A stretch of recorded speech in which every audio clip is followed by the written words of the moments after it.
तक्षशिला नगर परिसरात नुकतीच सुरू झालेल्या बियर शॉपीमुळे परिसरातील नागरिक, महिला आणि लहान मुलांना मोठ्या प्रमाणात त्रास सहन करावा लागत असल्याचा आरोप करत शेकडो महिलांनी आज विविध शासकीय कार्यालयांमध्ये निवेदन देत ती बियर शॉपी तात्काळ बंद करण्याची मागणी केली आहे। महिलांच्या म्हणण्यानुसार संबंधित ठिकाणी बियर शॉपी सुरू झाल्यापासून परिसरात व्यसनाधीनतेचे प्रमाण वाढले असून अल्पवयीन मुलांमध्ये व्यसनाचे प्रमाण चिंताजनकरित्या वाढत आहे। तसेच बियर शॉपीला परवानगी नसतानाही तिथे देशी दारूची विक्री होत असल्याचा आरोप करण्यात आला आहे। याशिवाय गुटखा, सिगारेट, गांजा तसेच पेट्रोल डिझेलचीही अवैधरित्या विक्री सुरू असल्याचे महिलांनी प्रशासनाला दिलेल्या निवेदनात नमूद केले आहे।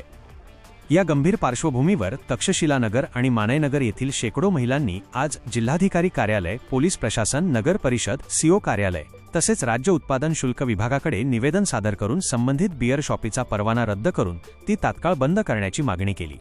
हे आंदोलन वज्रदेही महिला विकास संघाच्या संस्थापक अध्यक्षा आरतीताई ठोके यांच्या नेतृत्वाखाली करण्यात आले। यावेळी मोठ्या संख्येने स्थानिक महिला उपस्थित होत्या। यावेळी बोलताना आरतीताई ठोके म्हणाल्या की परिसरातील महिलांच्या आणि लहान मुलांच्या सुरक्षिततेचा मोठा प्रश्न निर्माण झाला आहे। प्रशासनाने या प्रकरणाची तातडीने दखल घेऊन संबंधित बियर शॉपीचे लायसन रद्द करावे, अन्यथा परिसरातील महिला रस्त्यावर उतरून तीव्र आंदोलन व उपोषण करतील असा इशारा त्यांनी दिला आहे।